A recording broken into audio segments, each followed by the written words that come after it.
दोस्तों आज हम रियल स्टोरी पर बेस्ड एक एडवेंचर और स्पोर्ट फिल्म को एक्सप्लेन करेंगे। ये फिल्म 2008 में रिलीज हुई थी जिसकी IMDb पर 7.4 की रेटिंग है। ये कहानी शुरू होती है जर्मनी के आइगर पर्वत से जो 3967 मीटर ऊंचा है, लेकिन कोई भी क्लाइंबर इसकी पीक तक पहुंचने में नाकामयाब रहा है। जब कार्ल और मैक्स नाम के दो क्लाइंबर्स ने नॉर्थ फेस से चढ़ने की कोशिश की तो वो दोनों लापता हो गए। उन्हें ढूंढने की काफी कोशिश की गई लेकिन उनका कुछ पता नहीं चल पाया और बाद में उन्हें मृत घोषित कर दिया गया, जिसके बाद जर्मन सरकार ने उस पहाड़ पर क्लाइंब करना बैन कर दिया। लेकिन 1936 के ओलंपिक्स करीब आने वाले थे, इसीलिए वहां के युद्ध का मानना था कि आइगर पहाड़ सबमिट करने वाला पहला इंसान ओलंपिक का हीरो माना जाएगा। अब हम बर्लिन के न्यूज रूम में कुछ पत्रकारों को देखते हैं जो आपस में बात कर रहे थे कि आइगर पहाड़ चढ़ने वाला पहला इंसान कोई जर्मन होना चाहिए। तभी एक पत्रकार कहता है कि मैंने एंडी और टॉनी नाम के दो क्लाइंबर्स के बारे में सुना है, वो दोनों पहाड़ चढ़ने में माहिर हैं। हम लोग उन्हें अप्रोच करके अपने न्यूज़पेपर की हेडलाइंस बना सकते हैं। उस वक्त लुइस नाम की एक फोटो जर्नलिस्ट भी उनके पास बैठी थी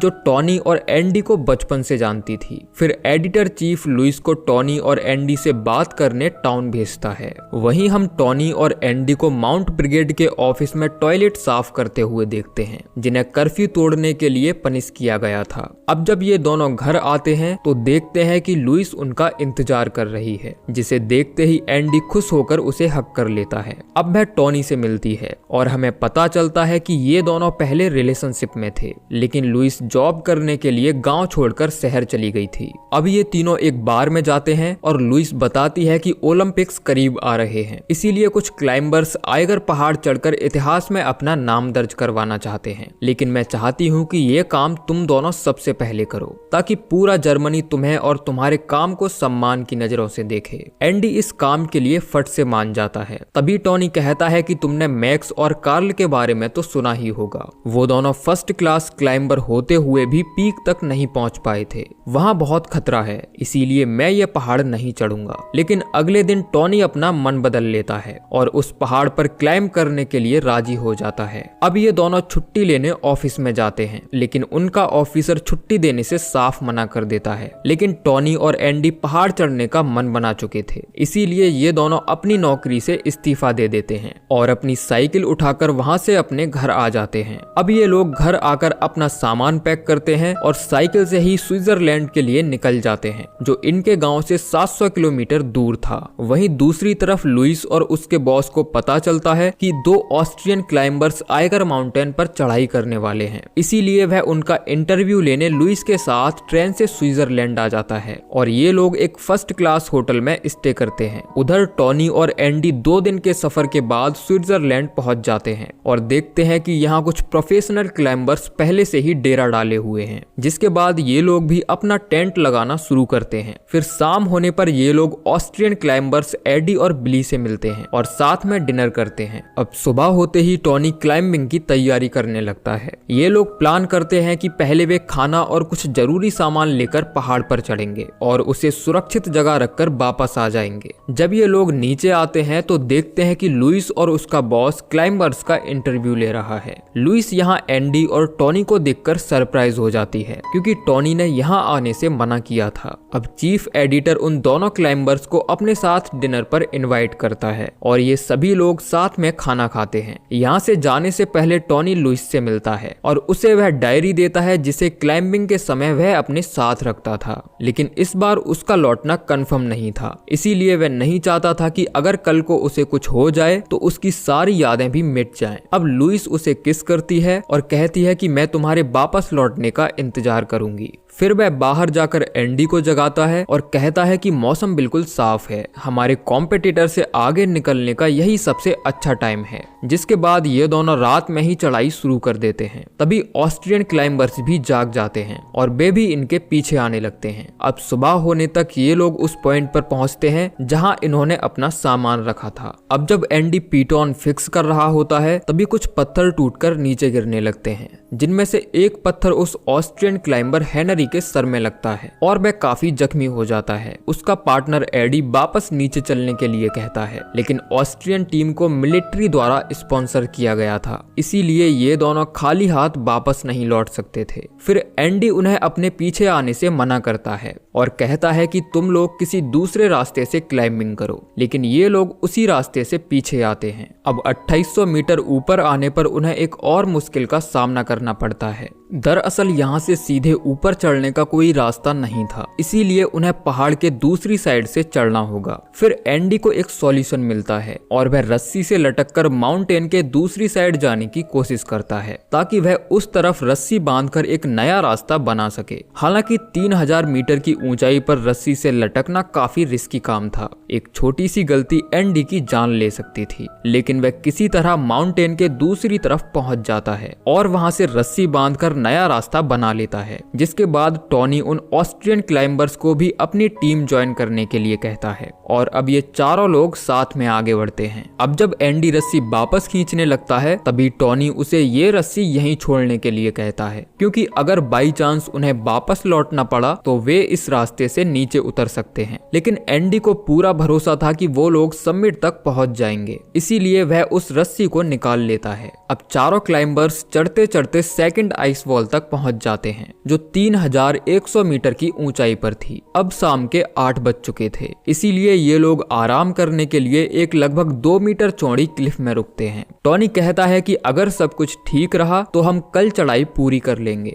अब अगली सुबह जब इनकी नींद खुलती है तो इन्हें काफी ठंड का सामना करना पड़ता है, साथ ही इनके आसपास घना कोहरा जम चुका था। टॉनी समझ जाता है कि यहाँ कभी भी बर्फीला तूफान आ सकता है, इसीलिए वे सभी बिना समय गवाए आगे बढ़ते हैं। लेकिन बिली की हालत काफी बिगड़ चुकी थी, उसके सर से खून बह रहा था, इसीलिए उसे ऊपर चढ़ने में काफी परेशानी हो रही थी। उधर सभी पत्रकार दूरबीन से उन पर नजर रखे हुए थे। अब क्लाइंबिंग करते समय एंडी को एक बर्फ में दबा हुआ बैकपैक मिलता है, जो उनसे पहले यहाँ आए क्लाइंबर्स का था। एंडी को लगता है कि इसके अंदर उनके जरूरत का सामान होगा, इसीलिए वह खोदना शुरू करता है। टॉनी भी उसकी मदद करता है। फिर बाद में इन्हें पता चलता है कि ये कार्ल या मैक्स में से किसी एक की बॉडी है, जो उनसे पहले यहाँ क्लाइंबिंग करने आए थे। जिसके बाद ये तीनों उस माउंटेनियर की बॉडी को बाहर निकालते हैं और उसके लिए प्रार्थना करते हैं, जिसके बाद उसकी बॉडी को एक बैग में रखकर पहाड़ से नीचे धकेल देते हैं। अब ये लोग अपनी जर्नी फिर से शुरू करते हैं और 3350 मीटर के एल्टीट्यूड पर पहुंच जाते हैं, जो सेकंड आइस बॉल की तुलना में काफी स्टीप था। इसीलिए चारों क्लाइंबर्स एक दूसरे को रस्सी से बांधकर चढ़ाई करते हैं, लेकिन अब उन्हें ऊपर चढ़ने में काफी मुश्किल हो रही थी। उधर बिली, जिसके सर में चोट लगी थी, वह काफी थक चुका था। तभी क्लाइंब करते समय वह अपनी ग्रिप लूज कर देता है और फिसल कर नीचे गिर जाता है। उसके साथ एडी भी नीचे गिरता है। तभी बिल का पैर एक दरार में फंस जाता है और वह दर्द के मारे जोर जोर से चिल्लाने लगता है। हालांकि टॉनी और एंडी अभी भी रस्सी संभाले हुए थे।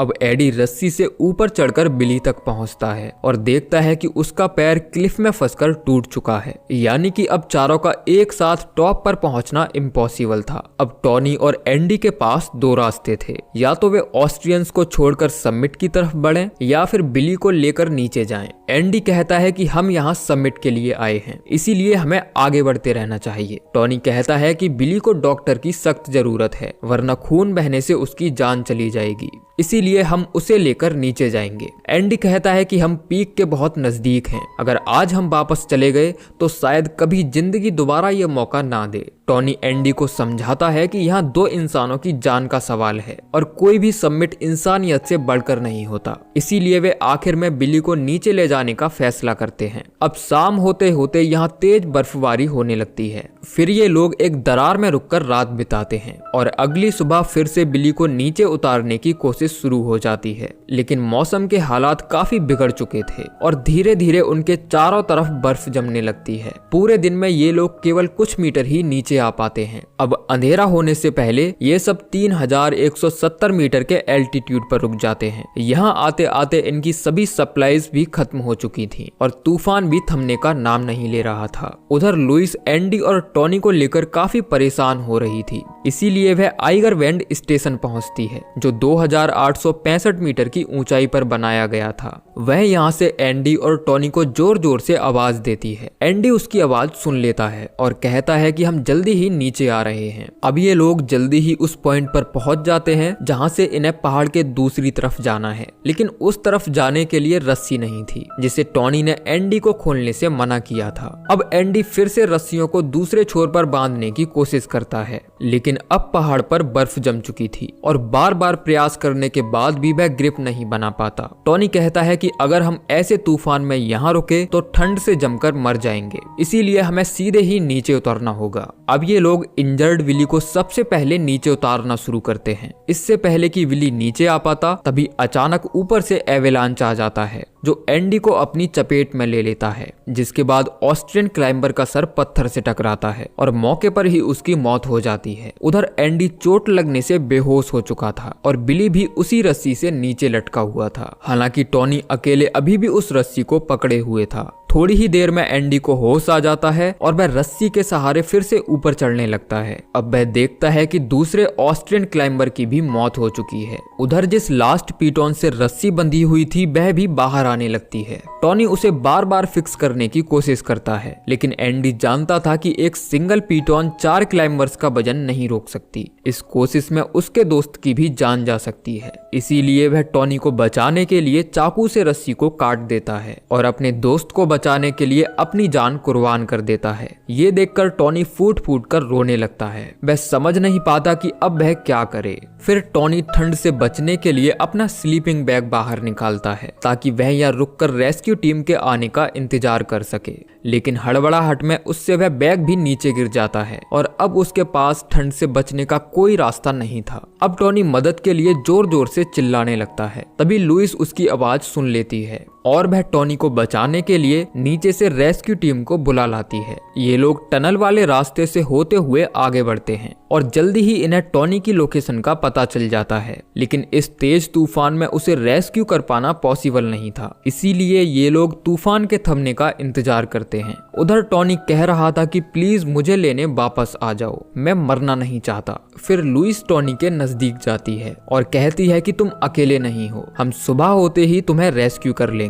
और वह खुद भी उस तूफान में रात भर बाहर बैठी रहती है। अब जब सुबह होती है तो तूफान थम चुका था। रेस्क्यू टीम एक बार फिर टॉनी को बचाने की कोशिश में जुट जाती है। टॉनी रात भर की ठंड झेलने के बाद अभी भी जिंदा था, हालांकि उसका चेहरा काला पड़ चुका था और हाथ पैर पूरी तरह जम चुके थे, लेकिन रेस्क्यू टीम अभी भी उस तक नहीं पहुंच पा रही थी। इसीलिए वे उसे एक रस्सी नीचे फेंकने के लिए कहते हैं, लेकिन मुसीबत ये भी थी कि टॉनी के पास इतनी लंबी रस्सी नहीं थी। जिसके बाद रेस्क्यू टीम उसे रस्सी को खोलकर एक लंबी रस्सी बनाने के लिए कहती है। हालांकि टॉनी के लिए हाथ भी हिला पाना मुश्किल हो रहा था। वह फिर भी अपने दांतों से रस्सी को खोलता है और उसे बड़ी मुश्किल से जोड़कर नीचे फेंकता है। अब रेस्क्यू टीम एक मजबूत रस्सी को उसमें बांधकर ऊपर भेज देती है, लेकिन ये लोग ऊंचाई का सही अनुमान नहीं लगा पाते और 2 रस्सियों को जोड़ने पर भी उसकी लंबाई कम पड़ जाती है, जो ग्राउंड से अभी भी कई मीटर ऊपर थी। उधर टॉनी सब कुछ फिक्स करके धीरे धीरे नीचे उतरने लगता है।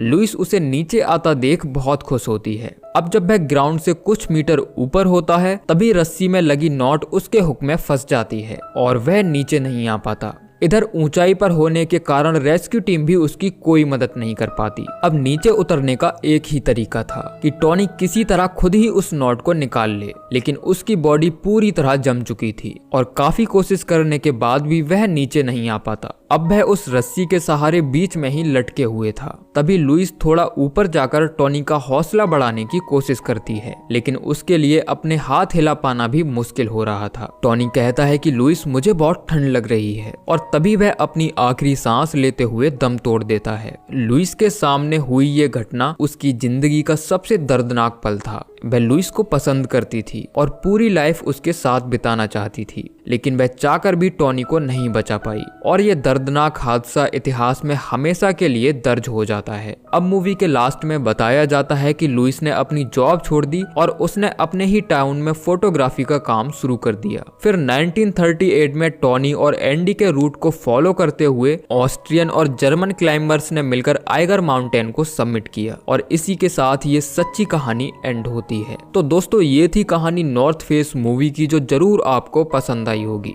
बाकी आप कमेंट करके जरूर बताइए कि आपको ये कहानी कैसी लगी। मिलते हैं अगली वीडियो में, तब तक के लिए जय श्री कृष्णा।